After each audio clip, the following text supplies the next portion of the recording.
Good evening, good morning to wherever you are in the world. Welcome back to another episode of the Coffee Hour, where we're going to be talking a lot about finance news and stuff and yada, yada, yada. You guys know the spiel already. All right, so we got some things we're going to cover. We're going to be talking about the market. We got some pundits on deck. All right, they were talking with CNBC earlier, and we're just going to be sharing some of that stuff. We're going to be talking a little bit more about Trump and U.S.-China relations, because it looks like things are just getting a little more spicier, seems by the day. So we'll be talking a little bit about that. We're going to be talking about semiconductor space. All right, one notable name that does stick out to me is Broadcom. All right, so that ticker is going to be AVGO in case you are interested. And then we'll be talking a little bit about data centers, and Robinhood is actually in the news, so we'll be talking about Robinhood as well. Let me turn this light down a little bit. All right, there we go.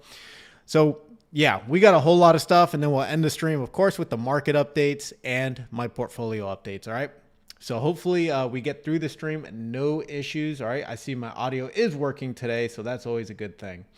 All right, cool, guys. All right, let's get into it. So this is going to be the first one on deck. This is a survey. I usually cover this, every other week, but I forgot to cover it last week. This is the American Association of Individual Investors survey. They basically put out a new survey every single week, and they basically ask the same question, right? What direction do members feel the stock market will be in the next 6 months? And for last week, all right, we have 32% or almost 33% saying that they're bullish, where we have 25% saying they're neutral, not really sure, and then 41% saying bearish, okay, that we're going to be headed for lows or probably a correction or, some type of pullback later this year, okay? So again, we're already halfway through the year. This is a big deal. Again, we're halfway through the year, guys. We're already in June. Okay. Hope you guys are working on your goals. I know this sounds cheesy as hell to bring up at this moment, but I hope you guys are still working every single day on your financial goals, whatever they may be. All right. Cause we're already 6 months into the year. If you haven't even started, if you haven't even gotten through it, start today. Okay. Start today, start tomorrow, bright and early. All right. Okay, so moving on, there was actually some, another question in here, the special question: which factor is most influencing your 6-month outlook for stocks? All right, 63% of people are still worried about tariffs and the economy and/or inflation. Now, last week we had the CPI data come out, and was it CPI or PP? Well, one of those data. Anyways, inflation was basically down to 2.1%. Okay. This is a huge deal because we know that inflation has come down, but we still have the looming tariffs impact. And then also the Federal Reserve, which has not lowered interest rates. So, again, we're waiting to see what's going to happen. All right. I see we got some chats. June is going to be crazy. I am probably going to agree with you on that, Nunya. I'm definitely going to agree with you on that. I think June's going to be really rocky.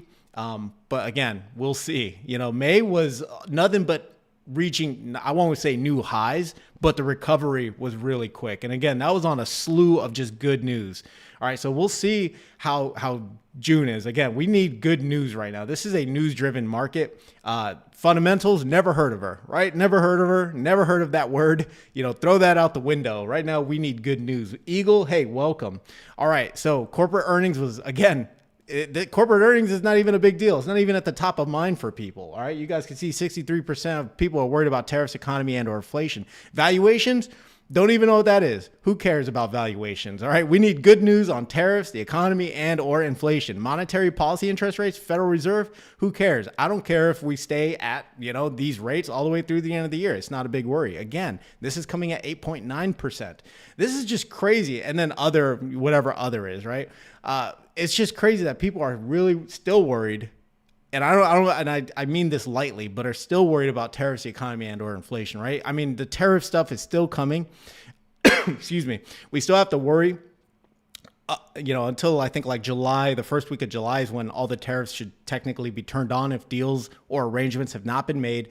We still have our biggest trade partners, China, Canada, Mexico, that we have not reached any public agreements on. All right. And then not only that, yes, we reached a deal with the UK and with, potentially India here soon, but what about all the other big trading partners? You still have the Asian countries that we still have to worry about. And then not only that, to stack more and more on, I think you still have this tariff thing that's going to be held up in court. All right. So I think that is also going to be a big factor in a lot of this. Even if the tariffs and I'm getting way ahead of myself, but even if the tariffs were to technically get turned off, by a court or even the Supreme Court, there is still other avenues, other alternatives that the president has and can utilize. So we'll see. We will see how this all turns out. Oh, we got Certified Freak in here. What's up, brother? I haven't seen you in a minute, man. So welcome back. All right, let's go. All right, so this is the first one up. All right, this is Dan Ives. I always like covering Dan Ives. One, because he's just got like such a crazy style. But two, he talks about Tesla. He talks about AI, Nvidia, Palantir. So I think we should listen to this. It's very good. I'm going to try to speed this up a little bit so we can get past a lot of the formalities.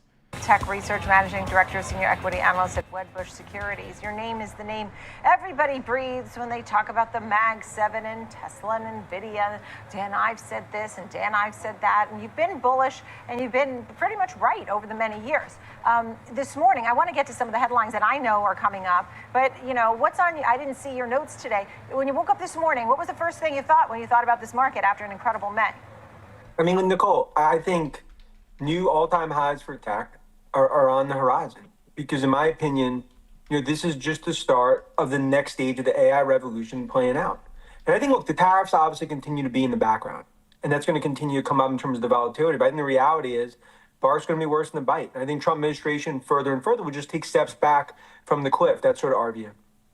Yeah, because so real quick, I posted this in the Discord, in the community Discord, but there's a thing out there called Taco. And it's what is it called? It's like Trump always cancels out or something like that. It's something so silly. Hold on, I got to bring this up because it is funny. Let's see. There it is right here. So yeah, Wall Street. Let's see. Yeah. So President Trump recently discovered when asked by a reporter at the White House, TACO stands for Trump always chickens out, right? So I guess there was a buy the dip crowd hoping for a Taco Tuesday that Trump would back down, but it doesn't look to be the case. But anyways, I just wanted to share that because I thought that was funny.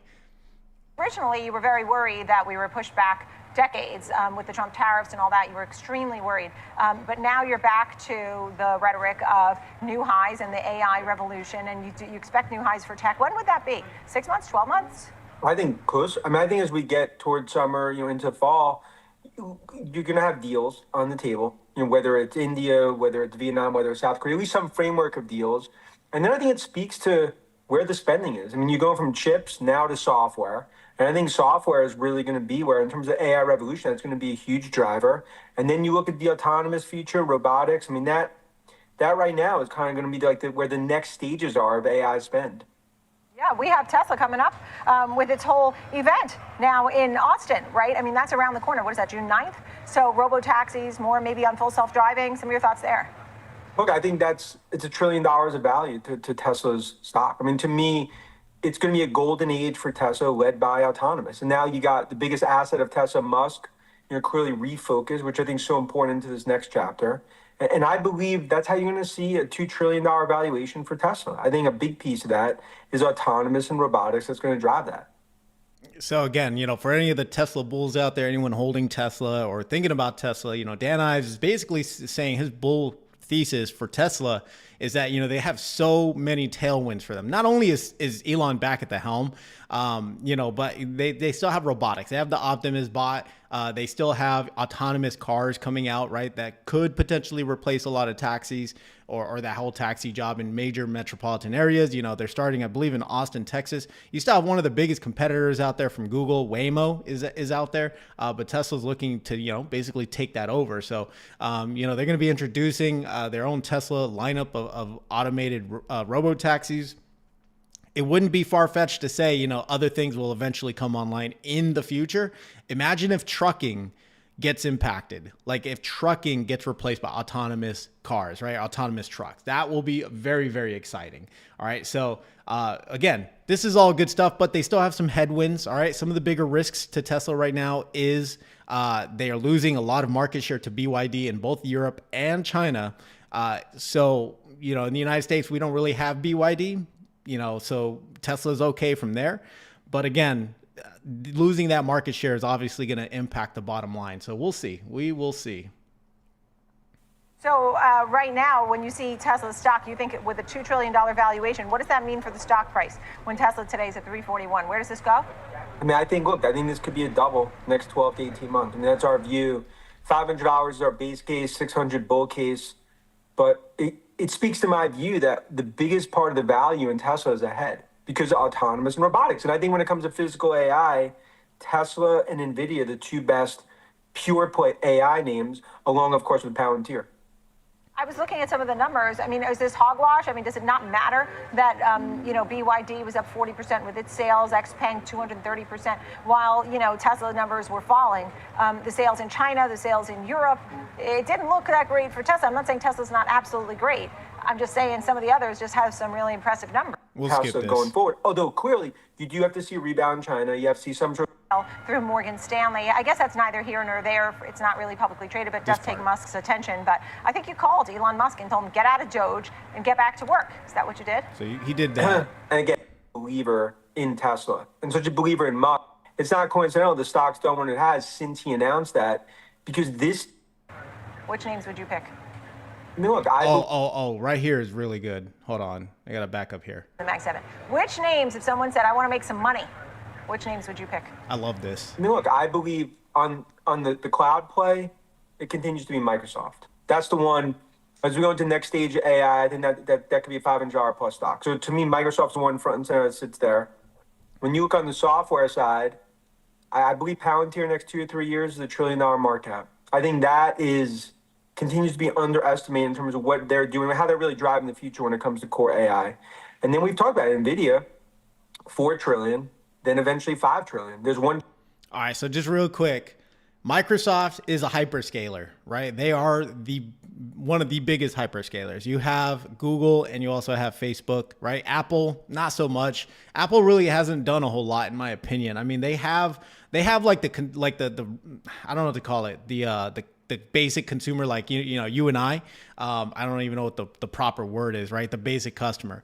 Apple has a loyal fan base, but they don't really innovate, and they haven't really innovated a lot when it comes to anything artificial intelligence related. Yes, if they're coming out with one, it's probably going to be just for their ecosystem of products, like whatever Siri. Meanwhile, you have hyperscalers like Microsoft coming out with a slew of products. You have Google that just released their AI stuff, and they had this whole event where you can have a whole video. Like imagine a whole YouTuber video. It has like the influencer. It has just, charisma. It has like actual speech patterns. It doesn't look like it's generated by AI. They have 5 fingers, like they don't have like 6 or 10 fingers. They're getting better, right? And Google came out with this, and I think they're one of the biggest hyperscalers. Microsoft, Google, and Amazon. Those are your top 3, hyperscalers. But Microsoft is very, very focused and niche. Whereas Amazon, they have several different core competency businesses, right? They have the purchase of Whole Foods. They also have, their retail, Amazon shipping. They have their AWS cloud platform. So they have a ton of stuff. Meta, they're coming out with their own stuff. One of their more recent popular things is, their Meta AI ads. So that could be a big thing because Facebook ads is huge, right? Facebook ads is really, really big. I could see the whole AI thing behind that, helping, people, professionals or people trying to sell products and services using artificial intelligence ad software, or SaaS through Meta. I could see that being a moneymaker. But this is where a lot of people are sinking their money. This is where a lot of the big players are sinking their money. Meanwhile, Microsoft, again, they're betting really big, again, by partnering up with Oracle, OpenAI for this whole Stargate project. Chip in the world fueling AI. Then you have Nvidia. Nvidia. The godfather of AI, Jensen Nvidia. And where do you think Nvidia will be priced one day? Look. Yeah, he basically just goes on to say like Nvidia is going to be like a $250 chip, and Palantir is going to lead the way for artificial intelligence, not just in the defense sector, but also commercially. They're breaking into finances. They're breaking into healthcare. They're breaking into manufacturing. They already have customers in this space, in these specific industries. So all they got to do is just get their software front and center.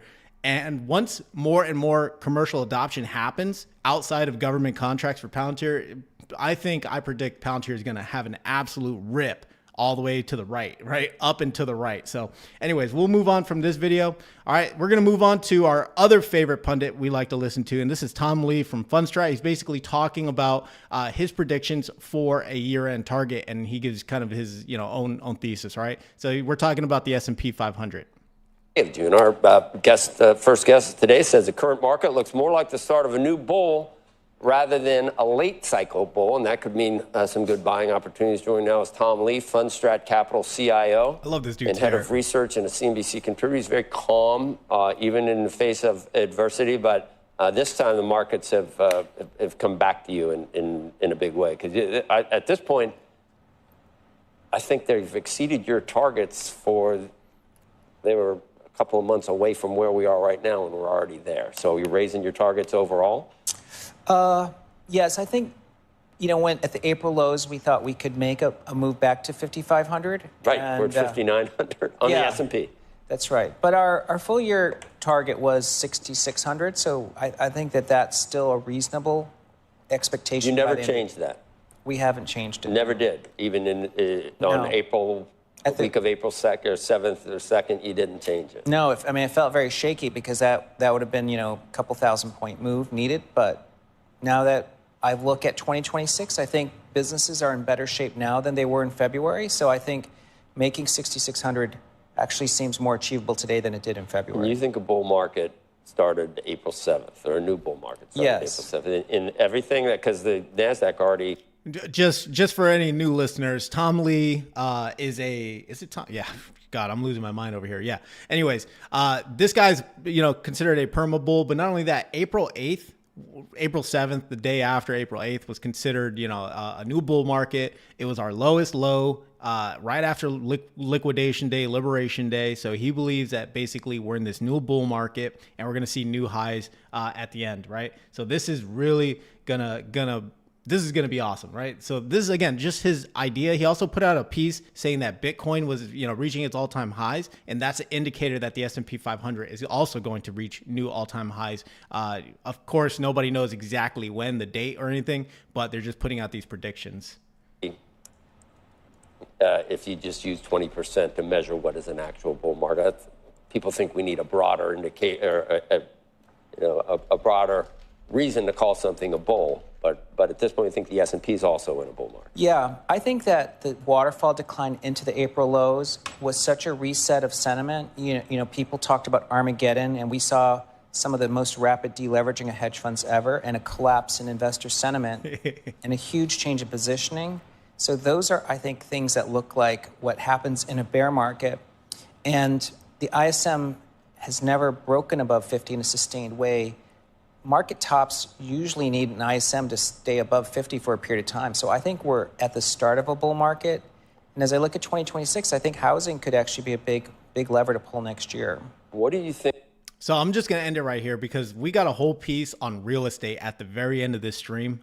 Towards the end of the stream that I'm going to cover. I think, again, like I was hoping for a bull run, or a new bull run for, REITs and real estate. Didn't materialize because interest rates are still high. Then you also had, the tariff, liquidation, liberation day, so you had all this uncertainty. Fed is obviously paralyzed. They can't move left or right or up or down because they don't know what the impacts of the tariffs are yet. So they don't want to, lower interest rates too early, which would cause, probably inflation to spike back up as a flood of new money hits the markets, hits the economy. So, again, it's just a pot of random, like unclear, muddy soup right now. So this is actually really interesting. I'm going to come back to this real estate piece here towards the end of the stream. But let's move on. All right, guys, we're already at minute 20 and I want to be respectful of your guys' time. But again, Tom Lee, really good perma bull. I like listening to whatever he has to say. The stock market is designed to go up and to the right. I mean, that's just what it is. He's always, considered a perma bull, but I do like to hear whatever he has to say. All right. So anyways, moving on, we got China and Trump or Xi Jinping and Trump or US and China in the news. All right. So China counters Trump's accusations of the Geneva trade deal violation, says the U.S. is actually undermining what's going on, right? Undermining the whole thing. China on Monday refuted Washington's claims that it had broken the Geneva trade agreement, instead accusing the United States of breaching the deal terms, right? Of course, we have that very famous post on Truth Social by, President Trump saying no more Mr. Nice Guy, that, unsurprisingly, China obviously went back and, on their arrangement or on their promises and or on their guarantees or whatever, right? So now China is hitting back and saying that is not the case. The United States is actually the one that's violating the trade agreement that we had put in place, where we pause, this whole tariff stuff for at least 90 days. And it's funny enough, this all has to do with rare earth metals, specifically magnets, right? I don't know why the U.S. is so, they want magnets of all things, but magnets is one of them. And for us, we're not shipping semiconductors to China, and we're not allowing them to use our software for chip design, right? From Synopsys and Cadence. So that was just really, really interesting. Right. So the Trump administration has ratcheted up export restrictions on semiconductor design software and chemicals to China, while announcing it would revoke visas for Chinese students, drawing ire from Beijing. Those steps seriously undermine the deal reached in Geneva. All right. Chinese commerce spokesman said China has kept a firm grip on its rare earth exports, contrary to Washington's expectations. Chinese state media in an article Monday touted coordinated efforts across the nation on scrutinizing and curbing illicit mining and export of critical minerals, right? So for us, the United States, we want those rare earth metals. We need magnets, apparently. And for them, they want semiconductors, right? So again, this is just a tit for tat type of deal. Someone didn't lift something. Probably the United States didn't lift the control on semiconductors. They didn't lift the control on rare earths. And now here we are. So this is just getting silly by the day, but it looks like the market doesn't care. It honestly looks, and I'm just going to skip ahead here, but it looks like the market just don't care. We don't got time for this. All right. Retail investors are still buying. You saw this really, big dip, and then overnight it looked like it was going to dip lower, but just a huge recovery ever since, right? It seems the market just does not care. They already priced all this in and we're just going to deal with it. So this is the latest from a U.S.-China trade perspective. Again, hopefully some good news comes from a conversation that is supposed to happen between Trump and Chairman Xi Jinping from China, right? So Trump and Xi are likely to talk soon about trade, though no date has been set, says Hassett, right? National Economic Council Director Kevin Hassett suggested on Sunday that Donald Trump and China's President Xi Jinping could have a conversation about trade as soon as this week. I am honestly a little skeptical of this. I say this because the markets, I think they just want the markets to stay stable right now, the stock market to stay stable. So they're putting out this, rhetoric. Oh, no, they're going to be talking later. But I don't know. Who knows if conversations have happened in the past between President Trump and President Xi Jinping of China, because President Trump is on record and, for saying, oh, yeah, we've been having conversations. But spokespeople for China and the Communist Party over there and President Xi Jinping said, nope, we have not had any conversations. So either someone is telling the truth or someone is lying, because from their perspective, you have to look at what they're also trying to do. They want to make it seem as if the United States came to them for a deal versus them going to the United States for a deal. So again, this is all a PR thing. It's just my thoughts on it. Again, I am very skeptical of this. I really think that the market, they don't want the market going down, right? They don't want to spook the market, because President Trump already said, oh, I don't even look at the stock market. I don't look at the stock market. It's not on my agenda, whatever, but he's probably looking at this thing easily probably every day like the rest of us. And he's probably using his Robinhood app. Anyways, President Trump, we expect, is going to have a wonderful conversation about the trade negotiations this week with President Xi. That's our expectation, Hassett said on ABC's This Week. He followed up by saying that he's not sure if it's been scheduled for a specific date, but it has been discussed that the two of them will talk about the Geneva Agreement, which we're all very favorably inclined towards. All right. The expectation is that both sides have expressed a willingness to talk. All right. And that's the most important thing, is that they can at least get to the table, have a conversation over the phone, whatever, and at least come to some type of agreement. Again, we still have, well over 2 months to get these trade agreements in place, at least for China. So, we have the time. But again, the market is news driven right now. So any bad piece of news or negative news, I think, is going to affect it. But as we saw today, quite possibly retail investors just already priced all this in and they don't care. So again, more to come. Again, if we look back at the AII or AAII, which is the the American Association of Individual Investor Survey, the top of mind right now is tariffs, the economy, inflation, right? This is the driving sentiment for everybody. So we will see. Trump advisors are defending tariffs amid legal fight. I'm not going to cover this too deeply. Of course, they're going to defend this as much as possible. But, we'll see what happens, right? The markets recovered very, very, they had a great recovery, and then it kind of muted down after it was announced that, that these tariffs would be put on pause. But then the Trump administration obviously, said, hey, we're going to appeal this, keep the tariffs on until we come to a conclusion in court. And, the markets kind of just tumbled back down. So we'll see what's going to happen of this. I don't want to go too in depth with this. Again, President Donald Trump, top economic advisors maintain confidence on Sunday that the tariffs are not going away. All right. It's right now being held up in court. There is a looming legal fight, which could ultimately wind up before the U.S. Supreme Court. But Trump, the president has additional powers that they can utilize in order to get these tariffs, in place, right? There's other tools on the tool belt. It's not just turning them on or turning them off, right? So what those tools are or what those other legal ramifications are, I have no idea. They did not talk about it. They're keeping that kind of like hidden away from, not just us as investors, but also from, other countries like China, right? Because you could imagine from China's, point of view, like, oh, you're in a legal battle now. Like, okay, it's time for us to ramp up our demands and what we want, right? And this obviously could impact other trade agreements, especially with Canada, Mexico. Like, oh, you're in a legal battle and the tariffs could possibly be turned off. Okay, cool. Well, we're going to just stall until then, right? So again, we will see what comes of this. It could get really messy really fast if that is the line of thinking, all right? We're going to just quickly listen to Morgan Stanley talk about semiconductors, okay? This year, but says the bottom is in. Morgan Stanley Wealth Management Managing Director Dan Skelly with us now. Dan, welcome. So you also seem to think the highs are pretty much in and we're near them overall. So how should investors position themselves now to be ready for 2026?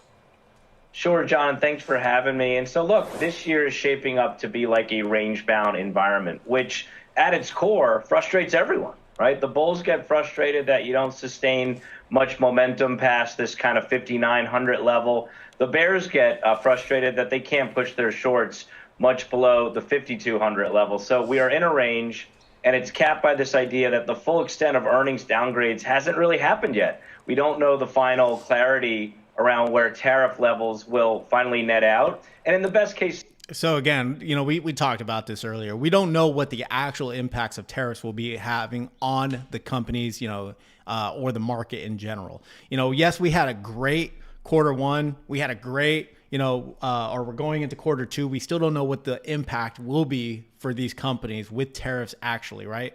With tariffs actually turned on. So we got to give it a full quarter for it to actually absorb into the local economy. And then, we'll go from there. Oh, we got a legend in here. We got Johnny A. Hey, welcome to the stream, brother.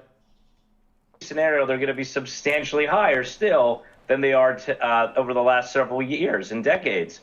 And then lastly, the low end of the range holds because of continued labor market resilience in the economy, of this idea that the AI adoption cycle is just starting to take hold, which will eventually be good for the earnings cycle, and the market's going to sniff that out. And last but not least, the White House team has shown some flexibility around the most maximal positions.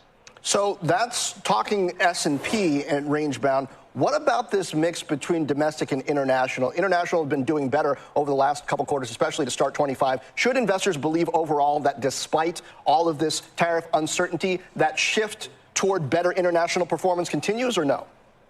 So from the institutional perspective, Morgan Stanley has just put out its mid-year update, and the team is preferring U.S. stocks over rest of world, specifically U.S. over Europe. And look, European equities, which you had referenced, had been on a really big hot streak, could also see potential growth in earnings downgrades as the trade battle ensues. We're going to skip this. Uniqueness of defensive and offensive attributes that other parts of the world don't have. So if we stick with tech here, how do you factor in the anticipated effects of AI to this market and to the economy, and the realization of all of the investment that we've seen thus far? Because on the one hand, Jamie Dimon, in my interview with him on Friday, was saying, we're not going to see it, at least not this year, not yet, any deflationary effects from AI adoption. On the other hand, I was speaking to tech investors, including Joe Lonsdale, who says, look, AI is going to spike productivity, and it's going to more than offset the impact of job losses as companies.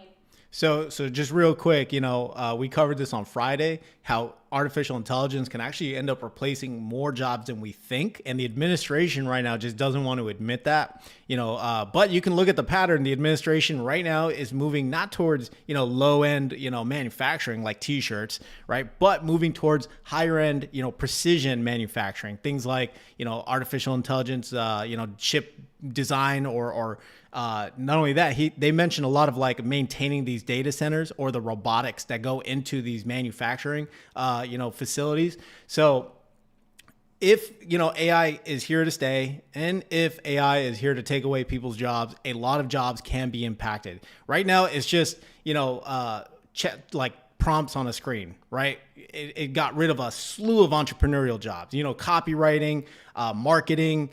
You could write a book on ChatGPT now. Like, it's got rid of so many avenues, so many different jobs, so many different like niches where a person can just do it themselves now. They don't need to hire a whole staff, right? Now couple that with physical AI / robotics. Manufacturing plants can get rid of a lot of their workforce.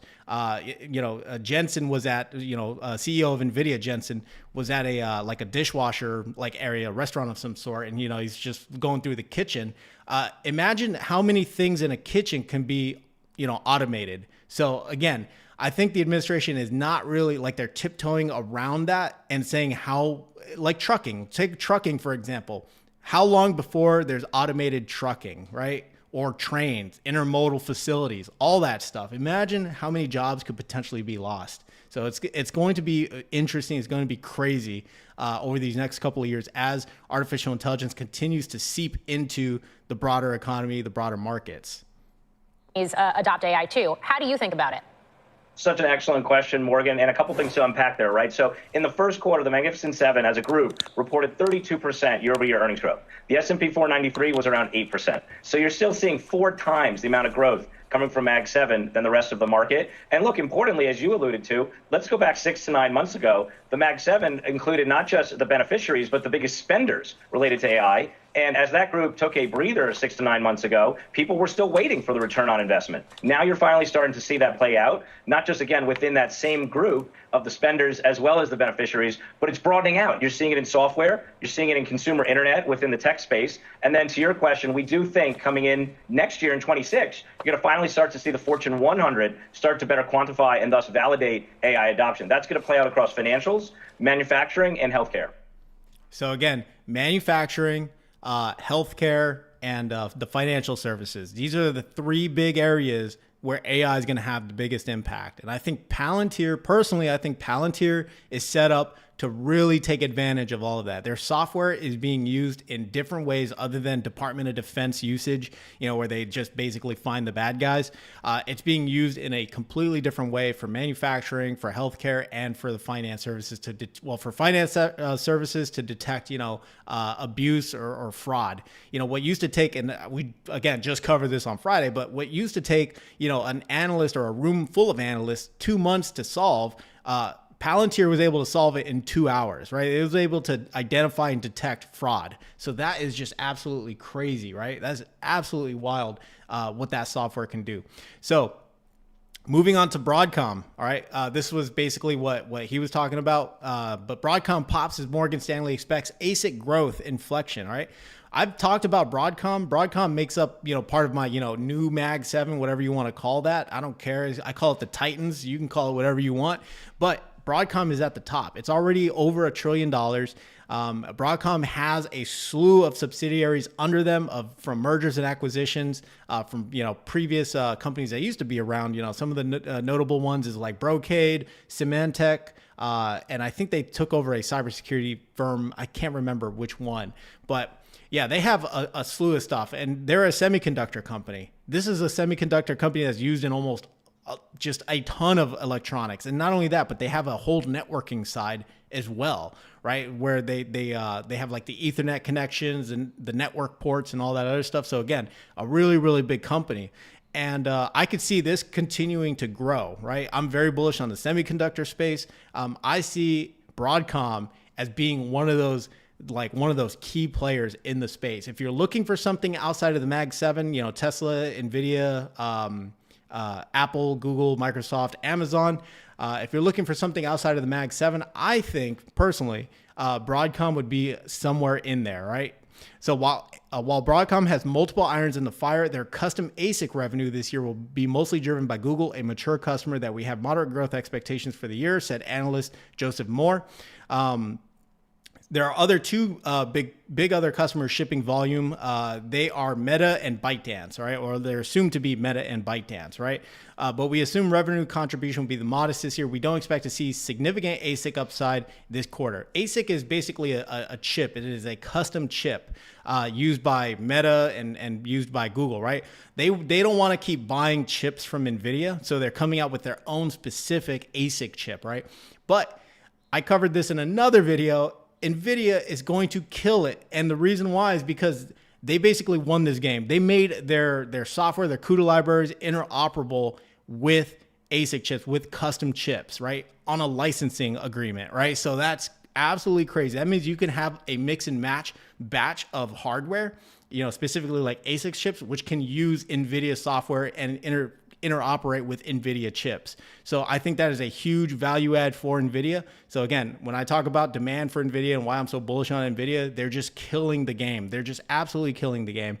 When you think AI thesis, I think Nvidia, Palantir, and I mean, if you want to lump in Microsoft in there, you absolutely can. But I think those two players specifically are going to be the ones that are going to, be able to benefit the most from, the next 4 to 10 years, in my opinion. All right. Moore, who has an overweight rating on Broadcom, said he is enthusiastic about Broadcom AI revenue from its custom silicon business and its Ethernet business. But Nvidia, they also just started coming out with their own Ethernet, their own backbone stuff. There's a video of Jensen basically showing this. He calls it the spine of, AI data center. And it's basically, he took like a couple, I don't know, it's like a couple 100 feet or something worth of wiring and just made it into like a simple, very small spine, right? And you can connect all these different NVIDIA servers to it. It's really, really cool.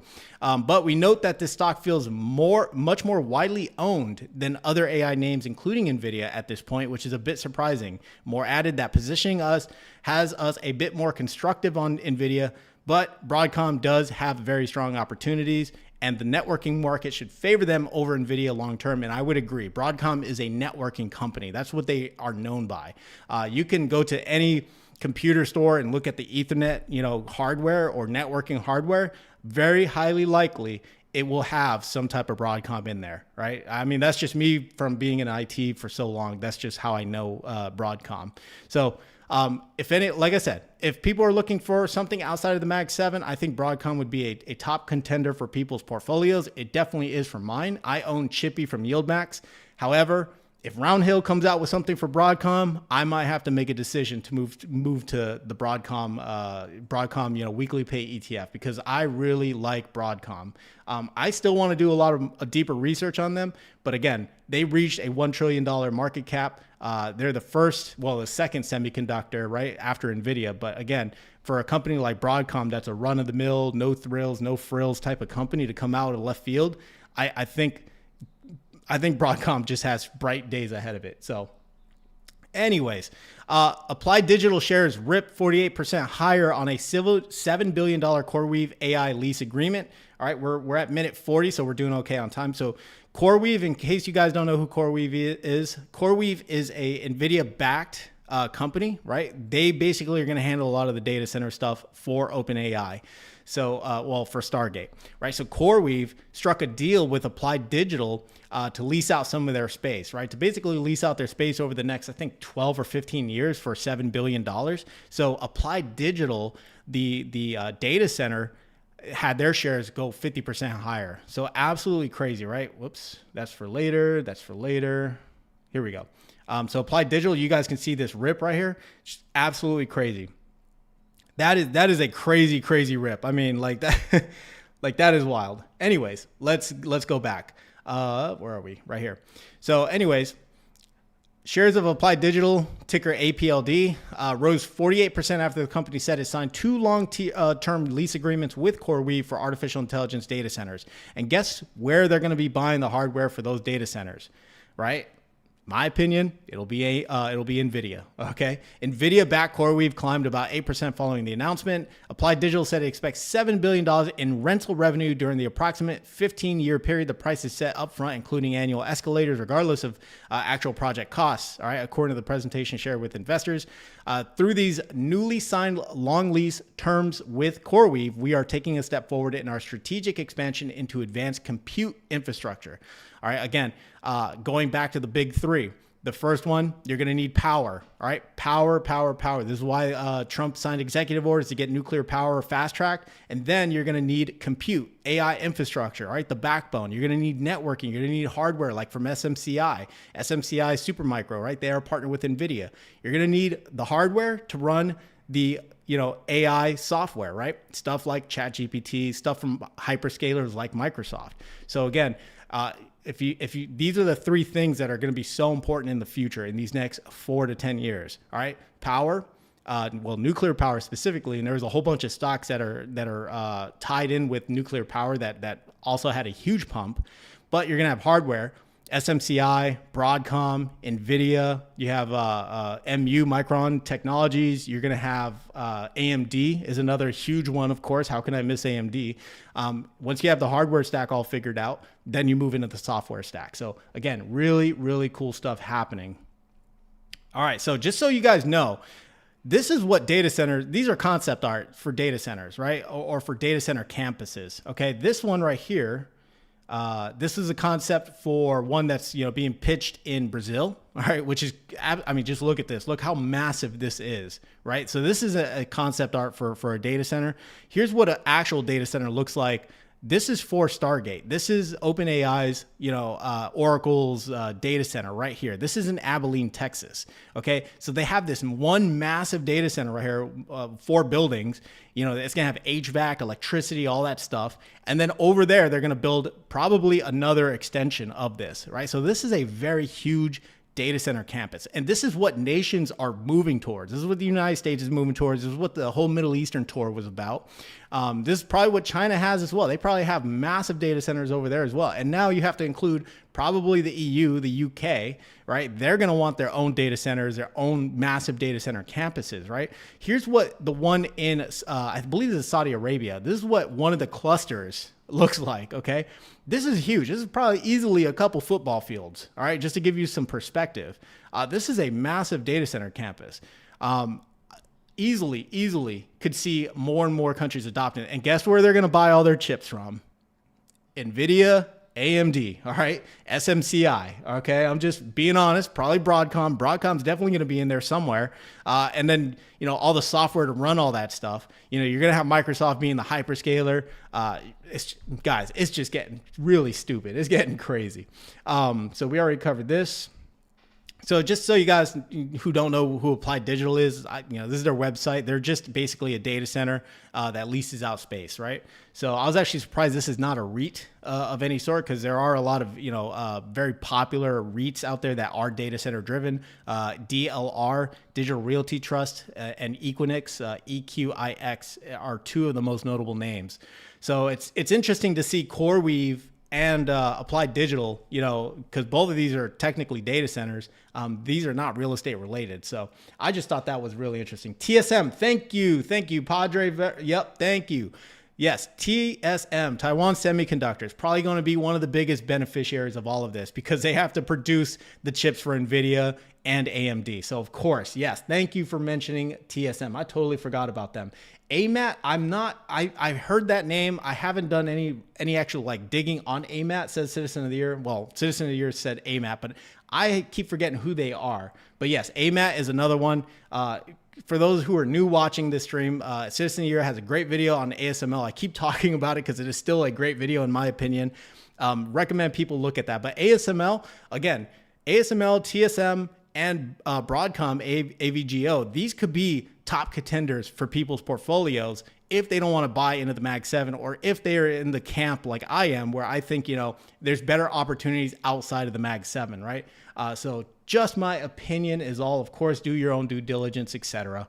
All right, so Robinhood is in the news, and this is huge news. This is not something to just, brush by. Robinhood had a merger acquisition for Bitstamp, all right, for $200 million. But there's a big thing behind this. Okay, Bitstamp gives Robinhood international access to the crypto markets, right? International access. So this is going to make Robinhood even more valuable, in my opinion, as a company, as a fintech company. All right, they already have, you guys know Robinhood, right? You know the app. They introduced a couple new features. They have like the futures market where you can bet, legally bet on certain things, right? They also have crypto. You can buy crypto through Robinhood. You could buy regular stocks, ETF funds through Robinhood. They have their Robinhood Gold Card. They have banking. It's a really, fascinating fintech company. And they recently IPO'd, if I'm not mistaken, as Hood, was it Hood? Yeah, HOOD. So, Robinhood has been doing really, really well as a fintech company. And I think this is going to be a big deal. Recently, there was the whole idea of, and it's now legal, or it's now available, but you have Solana that has tokenized stocks and ETFs coming out, right? Huge deal. That is crazy. That means that gives access to overseas investors. People can't invest in, US markets, access to US markets, right? So now Robinhood is taking that a step further, and they're buying an international company, and they're going to offer, it's going to have its own ecosystem of products that are going to be available to institutions, investors, everybody outside of it. And they can also white label this stuff, which is crazy. So let's get into the article. All right, Robinhood has officially closed its $200 million acquisition of Bitstamp, bringing one of the world's largest running cryptocurrency exchanges into its fold, signaling a strategic shift beyond retail trading into the world of institutions. All right, like institutions, they don't go to Robinhood for stuff.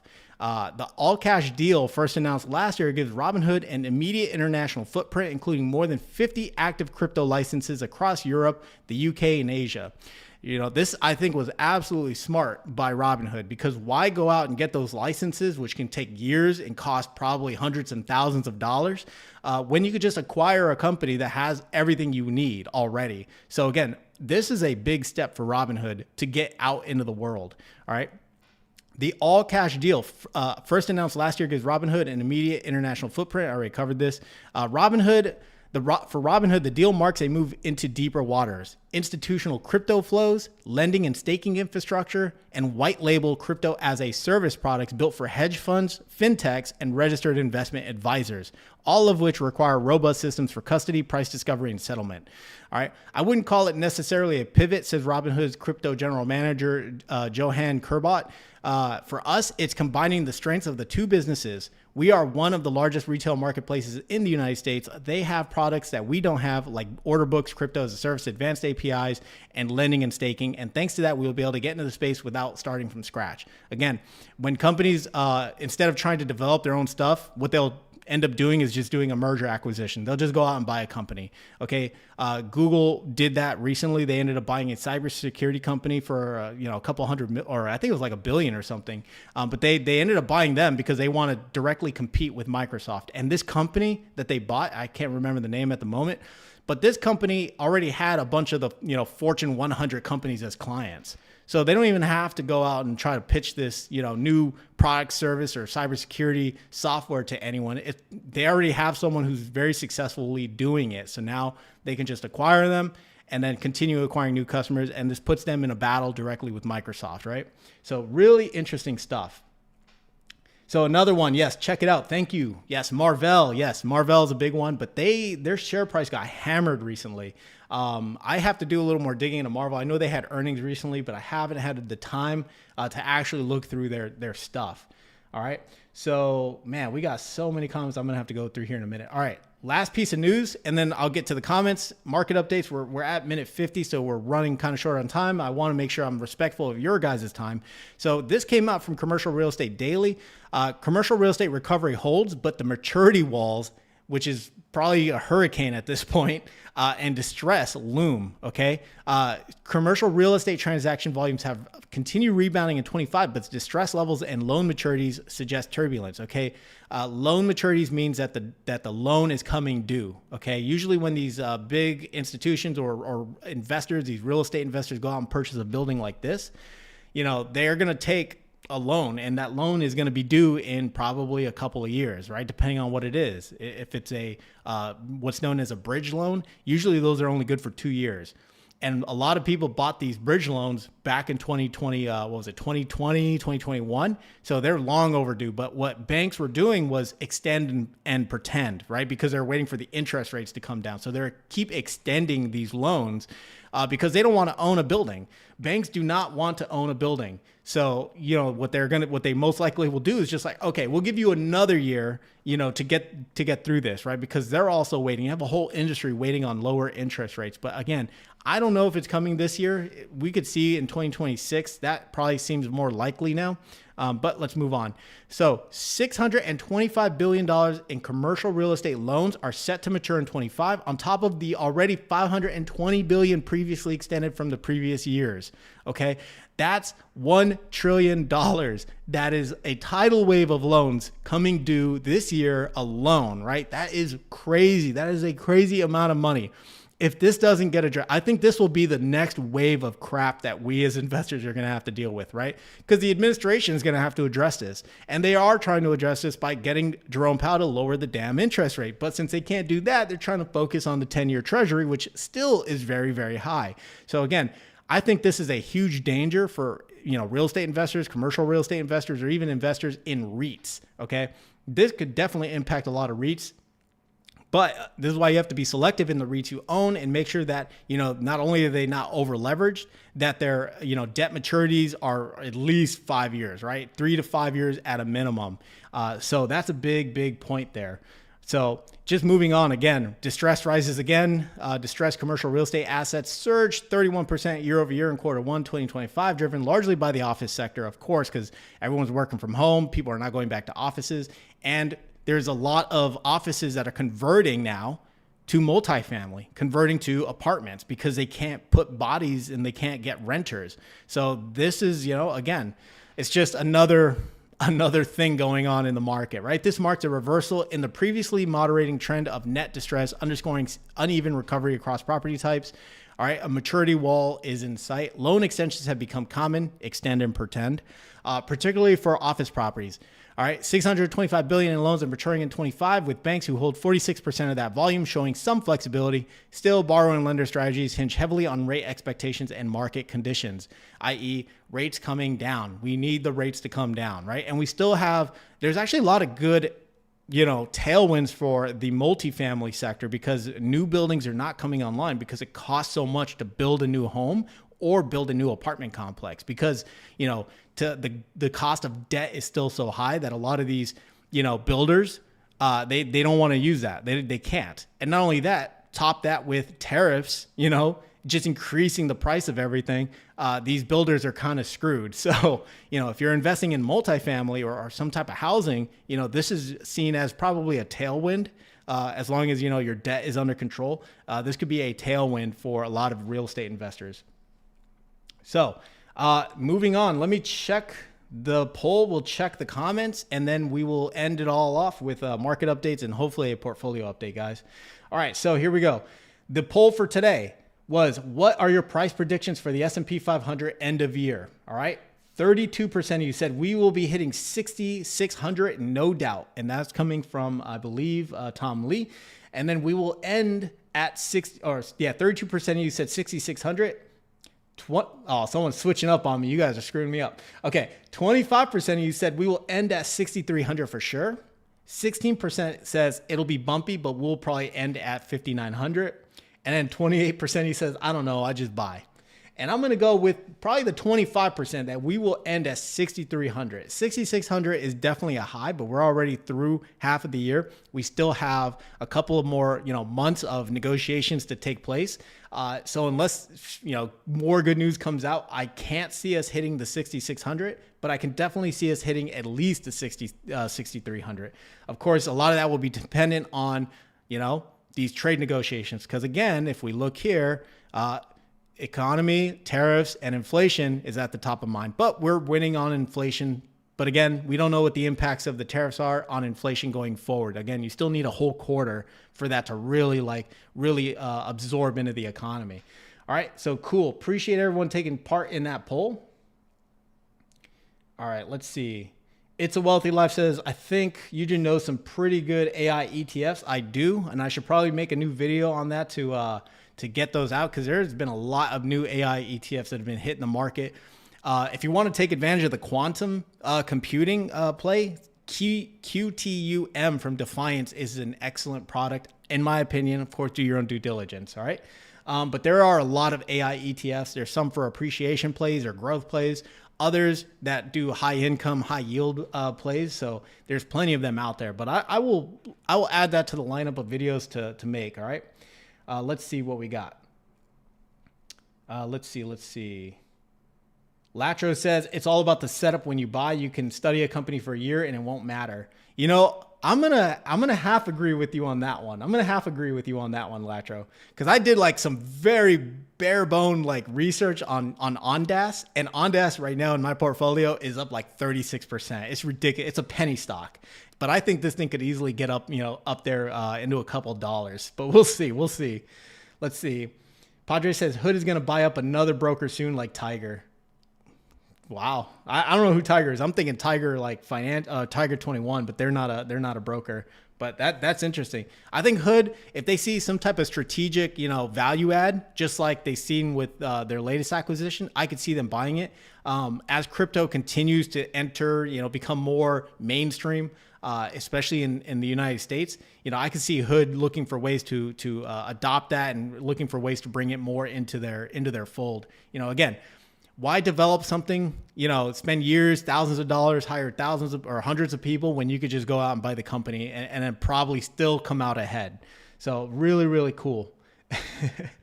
Robinhood is now Pitbull, aka Mr. Worldwide. I like it. Let's see. Crouching Tiger Hidden Rook says the volatility is the best. Yeah, no doubt, especially for cover call ETFs. So, and referencing Tesla. Yeah, Tesla is hands down the best, says Crouching Tiger. It's a Wealthy Life says Tesla and XAI still have the biggest what? Data centers? Tesla is building a second Cortex, another 100K GPU data center. Oh, okay. All right, cool. All right, guys, let's move on to the market updates, and then we will hit the portfolio updates, all right? So S&P 500, we ended in the green, 41 basis points. Again, retail gives no crap about, tariff talk. Seems that they're just accepting it. We're up from the low 1.14%. All right. Great start to a Monday, by the way. Great start to a Monday. For the NASDAQ, only up 71 basis points. All right. So not quite, or actually they beat the S&P 500 by about 30 basis points. So all in all from the lows, about 1.19%. So this is always good. All right. I like when NASDAQ goes up because it affects me directly. Gold futures, wow, had a lot of inflows. And I think this is probably, again, some of you gold holders out there might be more knowledgeable than me, but I think there was this massive dip that people are just taking advantage of, right? You had this one and then you had this one. So I think people are just taking advantage of that dip. But again, it's a recession, tariffs, currency devaluation, the US dollar dipped a little bit. Like all of this is what causes investors to flock to gold, right? Flock to gold, get out of anything tied to the United States, right? Bitcoin, looking good. All right. Bitcoin's looking good. Still at above 100,000, which is a good thing, and still hovering above 105K. So shout out to any Bitcoin holders. I know there's a lot of you out there. Shout out to any MSTR holders. I know there's something happening there. I don't know what it is, but I know something's happening there. And then, of course, anyone who's holding the Bitcoin cover call, high yield ETFs. All right. Shout out to you guys. All right. We have a 10-year treasury. Again, this thing is staying elevated. I cover this. We use this as just a weather gauge for how the debt market's looking. And you can use this, honestly, to figure out how REITs are doing, because REITs are directly impacted by this. All right. So REITs actually doing okay. We recovered 13 basis points. I will take it. I will take that. Real estate's a very old man way of investing, not as sexy as investing in, tech flying high style stocks or high yield in ETFs or et cetera. But I still love real estate. Real estate is very dear to me. So we are up 13 basis points. Cool. All right, let's hop into the portfolio, guys, and then we will end the stream. All right, so the only new purchases that I have here, they update, well, first off, Roundhill updated NVW to NVDW, in case any of you guys are wondering, and I believe they updated TSW, which is the Tesla weekly pay ETF, to TSLW, I think. I could be wrong there. But anyways, no new buys. Everything's pretty much remaining the same with the cover call ETFs or the high yielding ETFs. I did buy 600 new shares of Ondas. All right. Ondas is a penny stock. It is autonomous counter drone technology. There was a huge attack in Russia that occurred over the weekend. And I don't want to get too much into the whole geopolitic thing of it, but basically I think the reason why this is spiking is because you're going to have nations even more worried about their critical infrastructures getting hit by small little drones with packages underneath, right, of C4. These drones, these autonomous drones, they call it the Iron Drone system. These things pop out of a box and they basically go out and catch drones that are incoming. So I think Ondas Autonomous Systems, OAS, which is a subsidiary of Ondas Holdings, I think OAS probably has a lot more, oomph for it. Definitely some things that they're going to be able to take advantage of in the future, especially with that $100 million Palantir NATO contract. Ondas is a partner with Palantir. So I think, again, this stock for me personally is something to keep an eye on. Again, I don't want to commit too much money to this because it is a penny stock, but I'm probably just going to hold this until the wheels fall off. All right.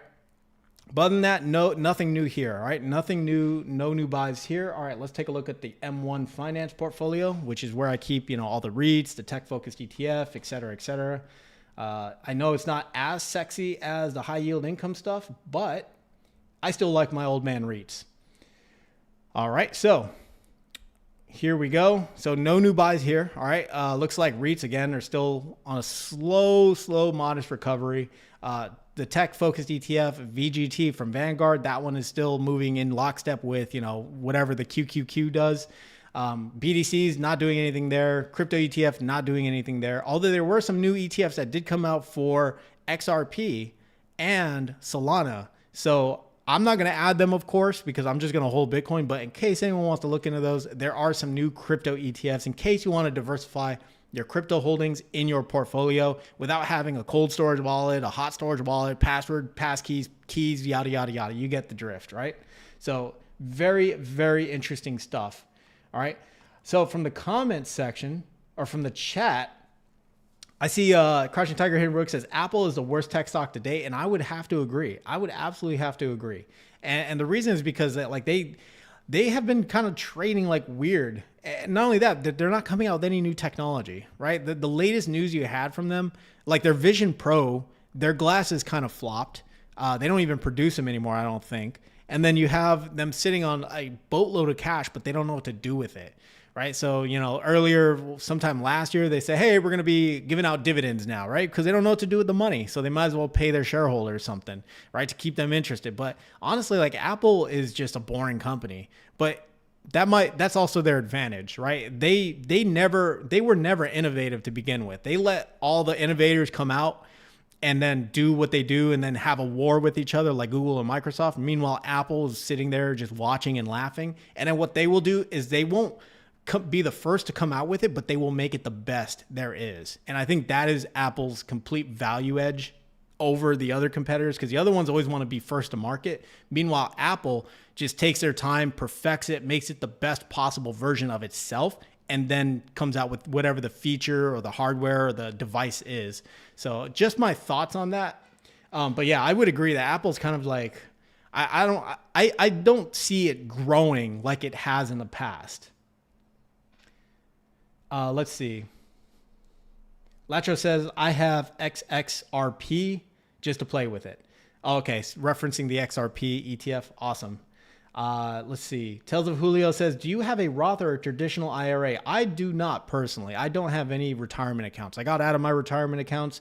I want to live the La Vida Loca right now while I'm still young and still healthy. So I basically cash out of my 401k, but there was more to it than that, and I get like, oh, that was a stupid move. You pay taxes, blah, blah, blah, blah, blah. I get all of that. And I understand all of that. Trust me, but looking at it from a different lens, it's like, why would I want to have all this money stacked up in a 401k when I don't want to go back to work, right? I don't want to go back to work.